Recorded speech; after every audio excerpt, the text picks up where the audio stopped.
You're listening to the Affiliate Marketing Podcast, brought to you by AffyVerseMedia.com, the chapter and verse of everything you need to know about running a successful affiliate program for your business.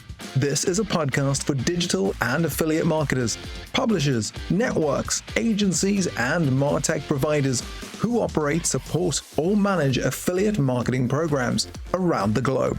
If you want to launch, scale, and grow a successful affiliate marketing program, you're in the right place. In this podcast, you'll learn how affiliate and partner marketing is constantly changing, and tune in to industry experts who are getting behind our mic to share tactical insights and practical knowledge to help your affiliate program grow. Here you'll discover what's new and trending in affiliate and performance marketing, how to run your affiliate program successfully, and gain industry insights from experts and practitioners from around the globe.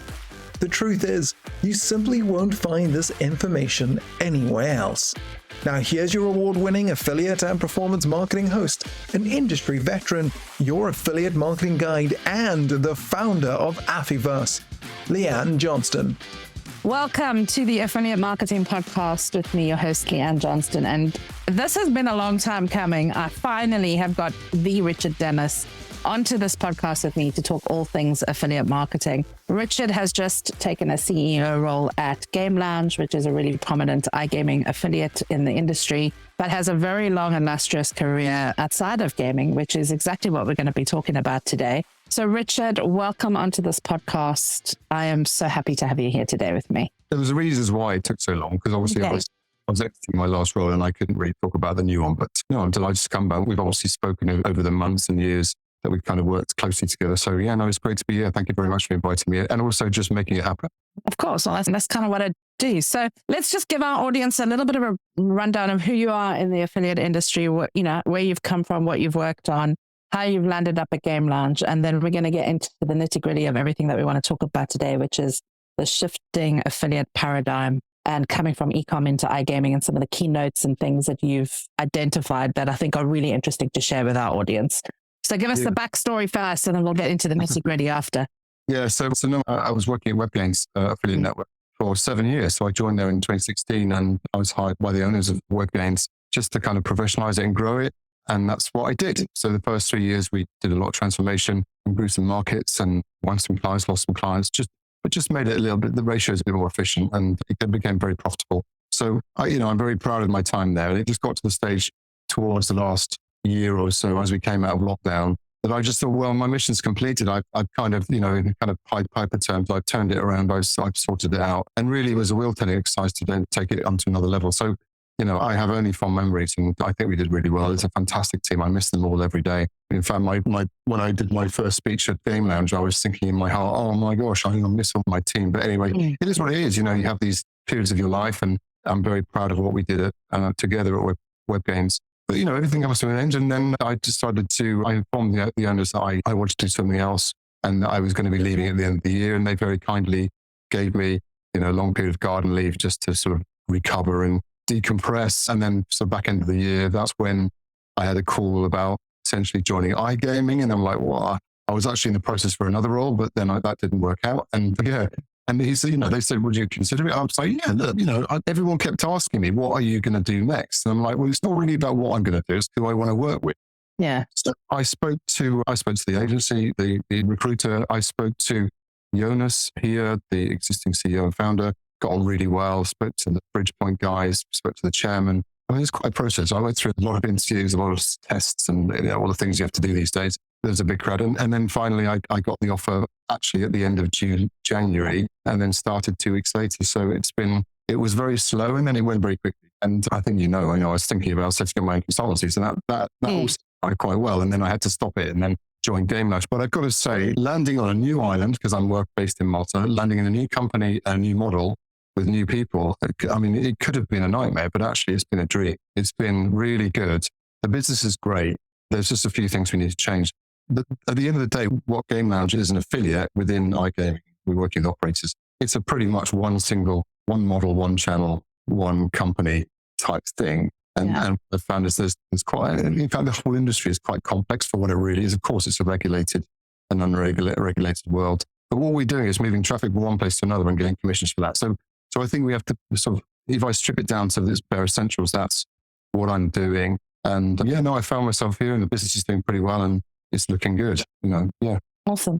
A lot of experience, both in iGaming and e-commerce, a little bit like me, which is why I was so itchy to get you onto the podcast, because we see things very differently to how people that are only in one track business see things. If you're only working in e-commerce or you're only working in iGaming, you miss the correlations between the two. And that's really why I wanted to bring you on board, because now I can have an intelligent conversation with somebody that's the same like me. But what are your initial observations about the differences in marketing strategies between the two industries? Because they really are very different. Like they're big and growing similarly in terms of like innovation and stuff that's happening, but they operate efficiencies differently, from tracking to budgeting to financing. Like the whole way that they relationship manage and build partnerships is completely different. So what are some of the things that you've initially observed coming new into this industry?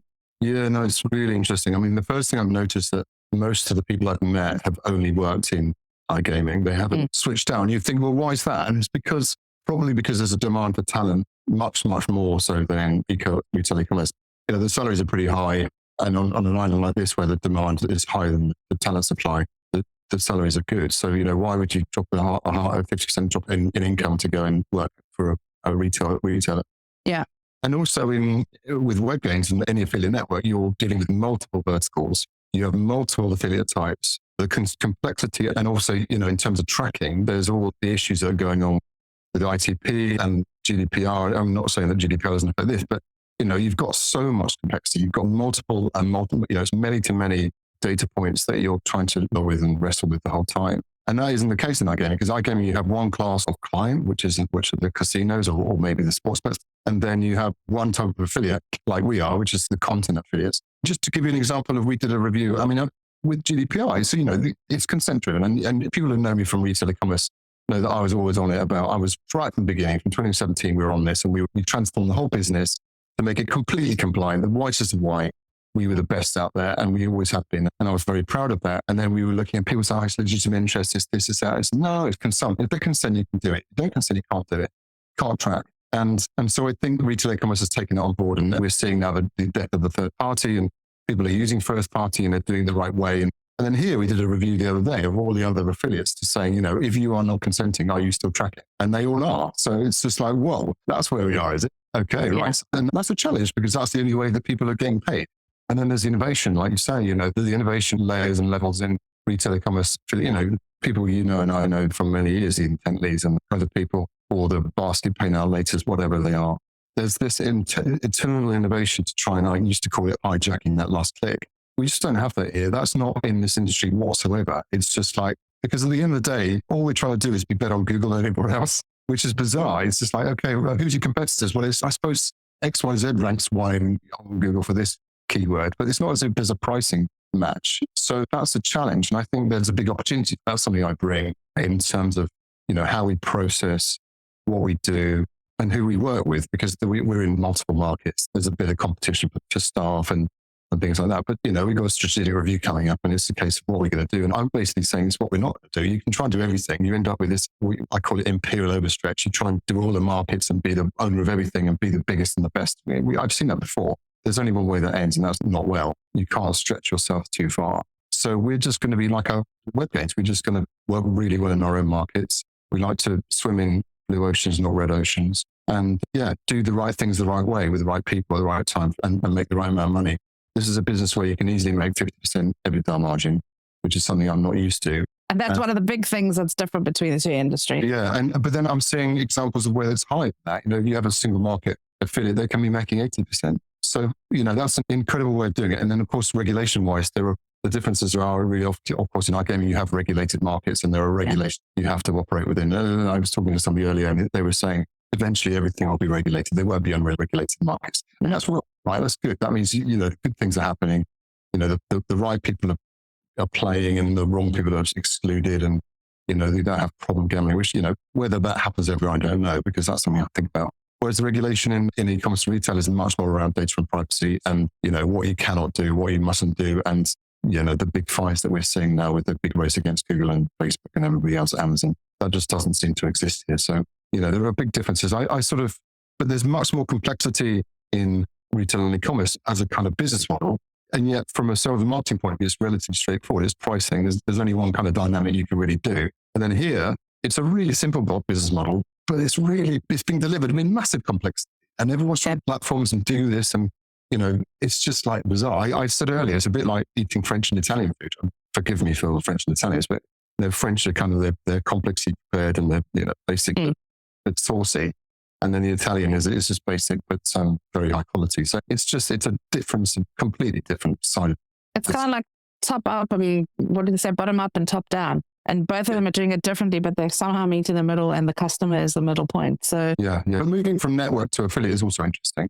Yeah. What are some of the things that you realized are different? Like you must have had a mind shift change from corporate network side to becoming the publisher. What are some of the big challenges that you think we don't hear and see because we're kind of missing? Well, networks have an omni view. They have the advantage of seeing products that are sold, how they're sold, when they're sold, what commissions work. They have what type of affiliates work, where up and down the funnel they exist, and what wins and what loses. And of course, within that, you have to understand some of the business models are working and some of the business units don't work, and some retailers make money and lose money. Some affiliates lose money and make money. Whereas in casino, everyone makes money. There's hardly any companies that don't make money out of this. So the profitability is a completely different thing. As an affiliate, it's a media business. It's like running any magazine publisher. You've got a publisher, you've got an editor, you've got writers. And the idea is that you can be as efficient as you possibly can.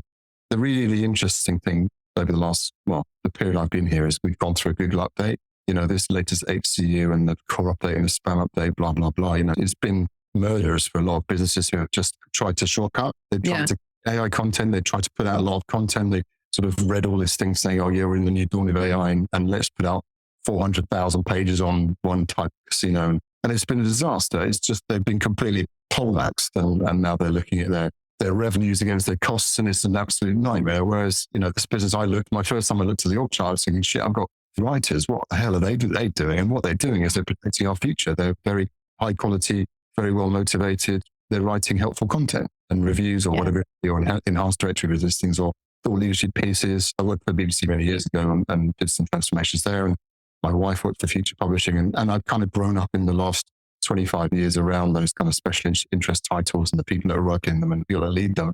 So let's talk about that, because a lot of affiliate managers, they don't understand what goes on behind the scenes when they're dealing with an affiliate. They go, I want to work with Game Lounge. They don't understand there's 50 content writers that are all earning salary that need to make money, that need to write content that's relevant and not only just brand pleasant. Like when they're writing a review, there has to be some stuff that's wrong with the review, like with your product, in order for it to be relevant, useful content for the customer. So, what are some of the big things that you're concerned about in terms of how the future of iGaming is going and with this regulation? Because the market is becoming a lot tougher. It's impossible to be everywhere all at once, all the time.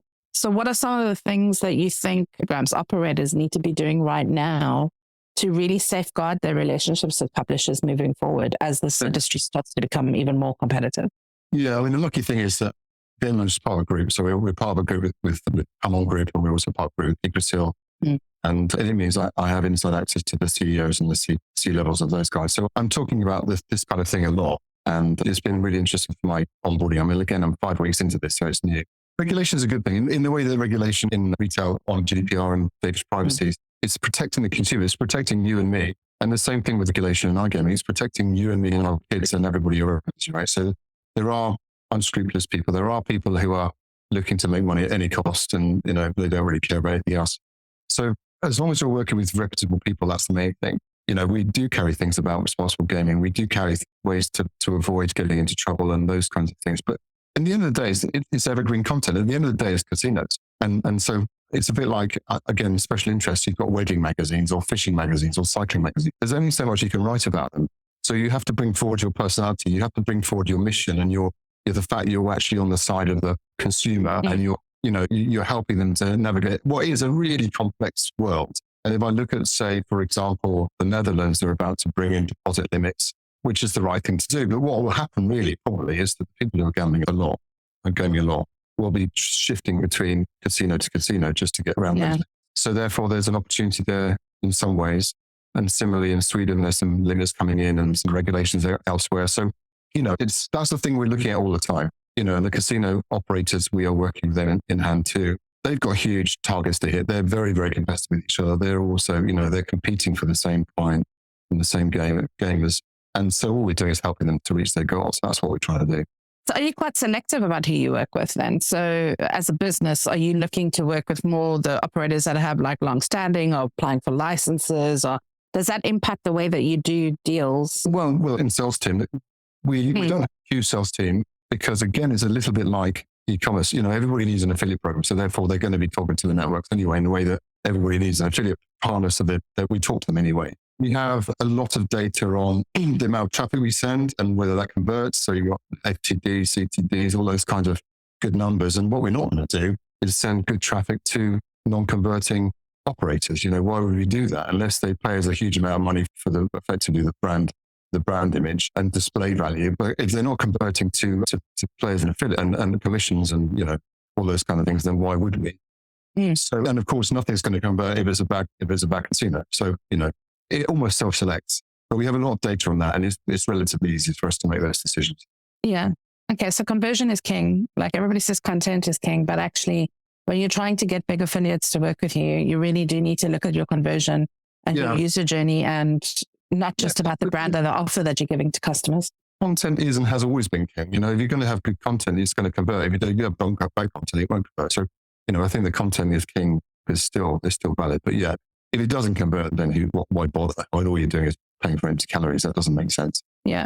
Okay. So collaboration with affiliates is essential for success in affiliate marketing, whether you're an advertiser, network, whatever it is. Have you noticed any differences in the way that partnerships are formed between operators and affiliates versus e-com brands and affiliates that they work with? And how do these collaborations differ in execution and objectives? Because I think there are some distinct differences in e-commerce, especially. Everybody's always worried about attribution. You never hear that word in iGaming. Like very rarely will you speak to an account manager at an iGaming operator who will go like, I need to check what the attribution model is before I can pay you this kind of commission. Like they just work on last click. That's it. That's all they care about. Yeah.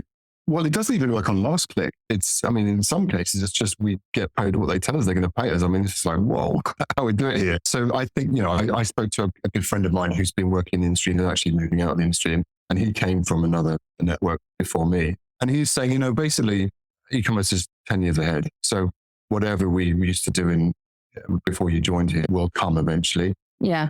Because again, we're in a single product type. In a single vertical, everyone's the same. So there's no real reason to change it. And therefore, it's a bit like that, where there's friction, the pearl grows. We don't have a lot of friction. So there's no reason to change. But that's a problem because at some point, someone's going to get disrupted. The whole industry could get disrupted by whatever the next form of gaming might be. And it's the level of competition. How do we find it? If you think about, again, if I go to that point, that concept that we have a single channel and it's a single product, the amount of gaming events, the number of events you have in this. Can you imagine if it was in one of the retail ones? Like okay, Travel's got 2 or 3 big shows a year, right? Yeah. There must be 500. Yeah. Just something I could satellite events, every day. Networking events. I get one every day. The problem is some are better than others. Like there's some events where you go for networking. There's some events where you go for content, and there's just private ones and there's dinners and all that kind of stuff. Yeah. But then, it really is a relationship industry. Very much so. And we're on an island. I've been to restaurants here and I bumped into probably 10 of the most important people on the island, and they're literally there. You can't walk around this island without bumping into somebody important, whether it's from Bet365 or whether it's from Leo Vegas or whoever it might be. We're just hanging out. So it's just so bizarre to be in this little fish tank of love. Yeah, it is. Or as you're literally traveling around the world the whole time just to see a couple of clients. Do you think that there's opportunities in the iGaming sector, like there has been in the e-commerce sector, to disrupt that final click? Like, the tech side of e-commerce that's come in, where customers add value, because cashback, it was we call it rake back in iGaming. It was kind of big in the poker days, but most programs have now kind of limited that because it became a problem. It was they were like cannibalizing each other. Yeah, whereas cashback in e-commerce is like everybody loves it, like get this code, do that bonus offer, whatever it is. Yeah. This works completely differently in the two industries. But what I'm really interested to see in iGaming is if anybody's going to start to innovate with tech engage customers, because you're right, the industry is still very much sending traffic from one place to another. And first party data is starting to become very much more important. So what I want to see is, are companies like you, big affiliates, going to start working on first party data tools that actually capture customers and then decide where to send them? Yeah, definitely. And that's something we talked about. And also, then again, if you look at zero party data, which is this affinity model, again, we're in the same thing. So we know that everybody who's coming through our sites is doing the same thing and they have the same profile and they're the right age group. So you don't need that cookie because you're just shifting traffic anyway. It doesn't matter. So it's just really weird. It was the first part of your question. You made a good point. It's technology. Yeah, so there's technology on this. Yeah. I mean, really that they should be attaching themselves to the operators. My first point is that everyone's trying to build their own thing, right? So even here, I come in and it's like, wow, what are we, a media business or a software business? Why are we building all this stuff? It's challenging to say, why are we doing that? We're a simple business. Because there's a lot of money in our industry. Nobody really does challenge what is the purpose and why are we doing this? And so you end up getting all of these tools and things that, they're helpful and useful, but like, do you really need them? Or is there one tool that can do all of these things? Well, there's a whole bunch of SaaS, there's a whole industry of SaaS out there that are doing this stuff at loss. Why do we have to make loss? I'm not saying that, no, the people here building are great. We've got a fantastic team all the way from builders, developers to UX who are amazing. We've got a fantastic design team here. So there's support teams. I mean, we've really got a good team. It's just a case of what's the strategy? Why are we doing it? And there's not a lot of why. In fact, the whole industry is not a lot of why. There's a lot of what and how and when and everything. And when, but never a lot of why. Why are we doing that? So I've been asking that a lot since I've been here. Okay, that's interesting, but why? Somebody's saying to me, we want to open this over there, it's going to do this, it's going to save us money. It's like, why? Well, why would we do that? We don't need to right now. So, and the challenge from me as the CEO of this business is, where do we go next? What do we do next? How do we grow? Do we want to grow? We are owned by someone else. This is not my business. I've been hired by the person that, was a owner and the founder. And the idea is to scale it and do some other things, whether we buy the companies and grow ourselves or whether we get sold or merged or whatever it might be. That's probably a 2 to 5 year plan. But there's nothing that's been sort of, Richard, you must do this. That's not the way it works.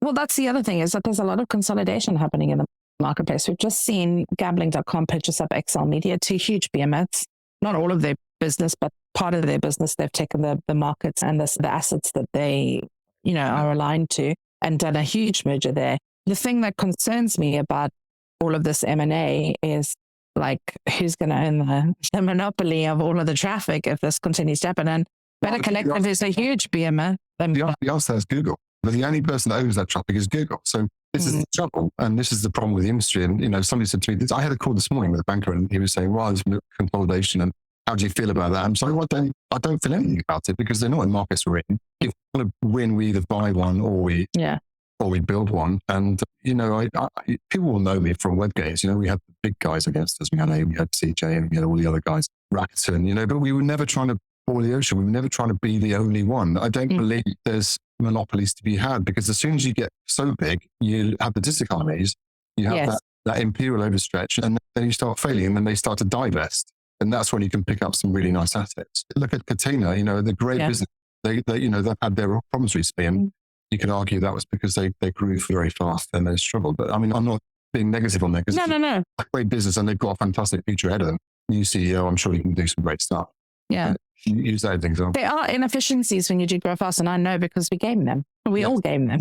You get new account management teams where the one account manager gives you this rate and another account manager gives you, so you just find all your business through the account manager that's giving you the preferential rate. Like all of this stuff happens when businesses together. And it's physical. It's not as if it's programmatic. You're not doing this on a kind of micro basis and affiliate and all that like that. I tried to build a programmatic affiliate business and you can do it, but people don't really want it. I mean, advertising is bought, not sold, as they say. So, that's just the way it works. And then the other way around. So, yeah, you're right. And you can game it, exactly. And that's where agencies like yourselves are so valuable because you have the knowledge. Well, we've got the breadth of data. That's why people come to us. It's not actually the services that we're providing, which, yes, they could hire an internal affiliate manager as well, but they don't get to see the data and what works and what doesn't work and why it works and doesn't work, only working across one brand.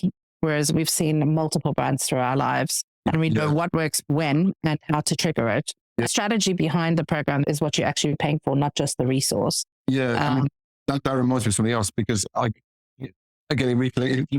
relationship between networks and affiliates is critical. And we would say at Web Games, we're affiliate first and the brands have to come second. And I know that other networks were like that, but we were. And they realized, because of course, the better relationship with the affiliates we had, the more leverage we had with the merchants, and vice versa with the affiliates. If they had a good network relationship, often we'd give preferential treatment because we knew it was easy. The friction was gone.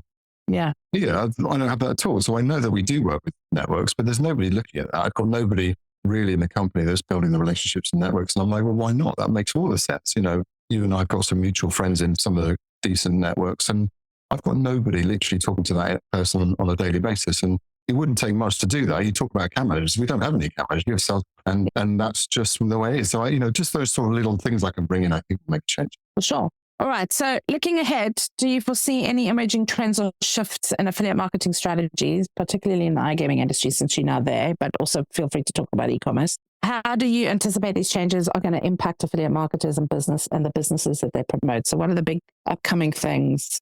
And I know, I was actually speaking to somebody the other day who was at our Amplify Summit where you spoke, and they said the one thing that they remember from what you said was, if you don't pay, you don't play. So, yeah. I mean, payments being one of the big things that are really an issue in our industry, because we pay so far, some programs are still paying 30 days, net 30 days. Other programs have brought it right forward and are paying within 3-5 days after month end. What are some of the big things that you foresee as emerging trends and things that are going to take us forward in the affiliate space? What's your crystal ball moment? Yeah, it's hard for me to say yet. Number one, I'm early and I only see it from the affiliate point of view now. So I tell you a lot of things. The thing that's right in front of me now is we've gone through this update. So this new update where most people, most affiliates are getting their traffic from has been either transformational in a positive way or disastrous in a negative way. There's very few companies who is just been affected. And, from my point of view, I think that's extremely dangerous. And it's reminiscent of the position that Web Games was in when I found them. They had a very big client. They had a couple of big affiliates and it was under danger, and they were being twisted by those participants because there was so much of their business. And I think that's really dangerous for most affiliates because they're all just on Google traffic. We're on Google pictures, as they say. And that's incredibly dangerous because, you can hire 20 people and then they've got to be fired the next week. And that's very difficult for you to manage as a business and also from reputation. So just from an affiliate point of view, we've just got to get off the Google T. That's just what we've got to get off. I mean, maybe we can get off it, but we just have to build parallel businesses. And whether that's through other social media, or that's through sub-affiliation, which we can see with RateTech and some of the others are doing pretty well on. But then there's a compliance issue there. You need to make sure you're sub-affiliating, you're making sure that the stuff that the traffic's coming in is bona fide and not fraud or dangerous or whatever it might be. Again, bringing that from my web games days.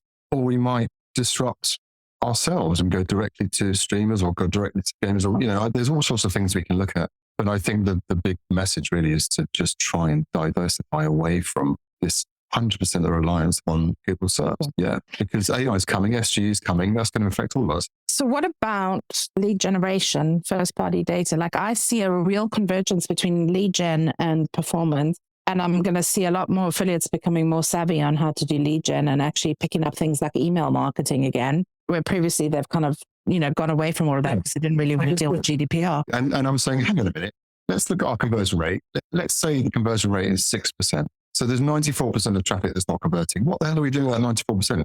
Why are we using 94% of our traffic to harvest CRM?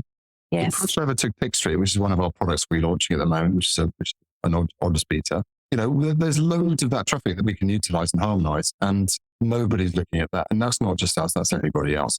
So it's literally, you're treating it, you're keeping the chaff and getting rid of the wheat. Do you know what I mean? It's from an ad sales, I've worked in media stuff for many years, and there's a display value of all that traffic, which just isn't being used. It's almost like, I want to create a meme from, what's that movie with Pretty Woman? Big mistake, when she's in the shop. Oh, listen to what we're saying. Going back to first principles, you're in a business that's making 50% margin anyway. And I've had a few times people said to me, well, you've been doing so well, why do we need to change? Well, you need to change because you can do better. And we need to lift horizons. Or, one day this money tree isn't going to be there anymore. And therefore we need to have a survival strategy. Well, it's already happening because we see operators now stopping lifetime revenue share and doing 12 months, 18 months, 24 months, whatever it is. Yeah. Because they simply can't sustain it. There's the cost of what affiliates are earning in the bigger scheme of things doesn't weigh out in terms of the business management costs to retain those players, give those players good experiences, do all of the other things that we have to do, keep that lifetime revenue share running. So I think we are going to see a massive paradigm shift in what's coming in the next 2 years. Yeah, there'll be a lot more science that comes into it, a lot more AI. We've got a couple of really good guys who are working on machine learning and all those kinds of things and we're looking at how we can kind of compartmentalize our traffic and the sort of the dynamic messaging we can send based on whatever. We're obviously within privacy limits, but we don't need to use cookies anymore because you can just basically, the way somebody moves around a page, you can divert them to all sorts of different things. There's some really smart guys here who I'm really pleased with. We've kind of hired for somebody else, but now they're here, we're going to use them for really exciting projects, really cool projects. So keep it simple, stupid. That's the motto. So I say simplicate and add lightness. It's a line from Lotus Cars that back in the day. It's just keep things as simple as possible, but just go as fast as you can. Okay, I love that. I'm going to end on that note. Keep it as simple as possible and as light as possible and go as fast as you can. This industry is moving fast. It is incredibly innovative. I'm keen to see what you guys are going to be doing because you are bringing a different perspective into the industry. Thank you so much for giving us your time, for being on this podcast today. It's been a pleasure to finally get you on. We've been talking for so long about it. Hopefully this has given some of our audience some really great insights of what happens across both sides of the industry, which I think we need to talk about more. But yeah, I'm really looking forward to seeing what you guys do next. And thank you so much for being on a podcast with me, Richard. Awesome. Thanks, Leanne.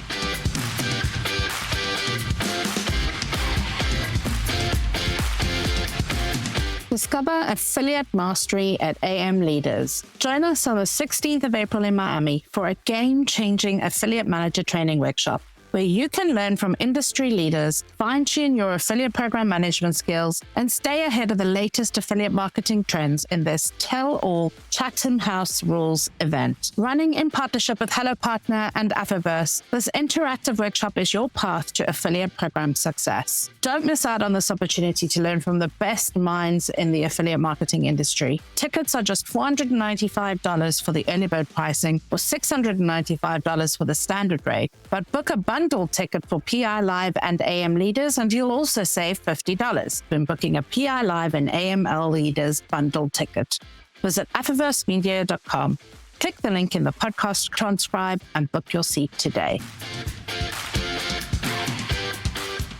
This week's Affiliate Marketing Podcast is brought to you by AMP. The Affiliate Manager Performance Program is designed for ambitious affiliate program managers working at brands, agencies, or networks who want to scale their affiliate program and improve their partner performance. We've trained hundreds of affiliate managers from companies like Microsoft, Omnisend, AstroPay, IQ Option, PokerStars, Betson, Oxylabs, ConvertKit, and more. We help them build consistent sales and trusted partnerships. Dedicate just 1 hour per week over a 12-week period. This affiliate management performance program is unlike any other. Learn proven tactics, tried and tested strategies, and access decades of experience with industry veterans who've launched, scaled, and grown multi-million-dollar affiliate programs around the world. Go to affiversemedia.com, hit the training menu, and book your seat on AMP for 2024.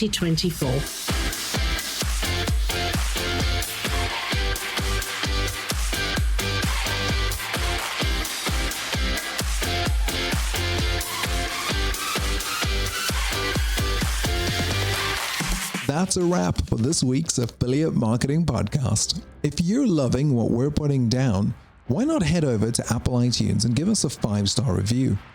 Make sure to subscribe to our podcast and our YouTube channel so you never miss another insightful episode or one of our free webinars ever again. Tune in next week for more digital affiliate marketing insights, trends, tips, and content to keep your affiliate and performance marketing fresh and your partners driving consistent sales.